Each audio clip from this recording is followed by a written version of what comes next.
বন্ধুরা এক সপ্তাহ ধরে ওদের ভিডিও অলরেডি আমরা ফেসবুকে পাইতেছি সবাই, কিন্তু এটা কি হয়েছে কিছু বুঝতে পারতেছিলাম না। একটা ভিডিও ভাবছিলাম ওরা ফেক ভিডিও শুটিং করে বানাইছে, কিন্তু গাইছে এটা অরিজিনাল ঘটনা। তো কোট লাগিয়ে গেছে, কিছু করার নাই। তো এই ভিডিওটা দেখার পরে আমার নিজের আশ্বাস হইতেছে, ভিতরে কি হয়েছে সেটা বুঝতে পারলাম না। কারণটা হয়েছে ওদের ল্যাঙ্গুয়েজ তো আমরা অলরেডি বুঝতে পারি না, কি সাং ফুং ফাং ফুং কইরা বোঝা যায় না, যার জন্য ভিডিওটা খালি উপরে দিয়ে দেখে মানে আমরা আন্দাজ করে যা বুঝতে পারি সেটাই আর কি।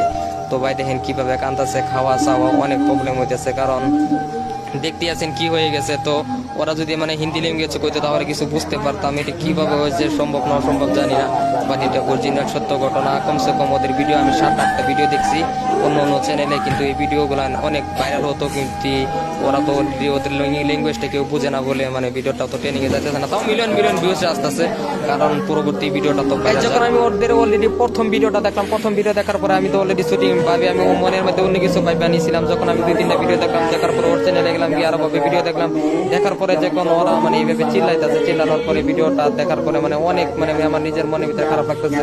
তো মানে এই ভিডিওটা অন্য বাজে দান্দা ভাবে নিবেন না, এটা এইভাবে কেন হয়ে গেছে সেটা তো অলরেডি আমরা খবর জানি না, বাট ওদের তো অনেক কষ্ট হইতেছে। ভিডিও দেখার পরে নিজের মনের ভিতরে অনেক আশফুস হইতেছে ভাই, এই ঘটনা ওদের সাথে হয়েছে, এই ঘটনা যদি আমাদের সাথে হইতো কেমন লাগতো, ইজ্জত তো গেছে গেছে ভাই, আরো দেখেন কষ্ট কত হইতেছে।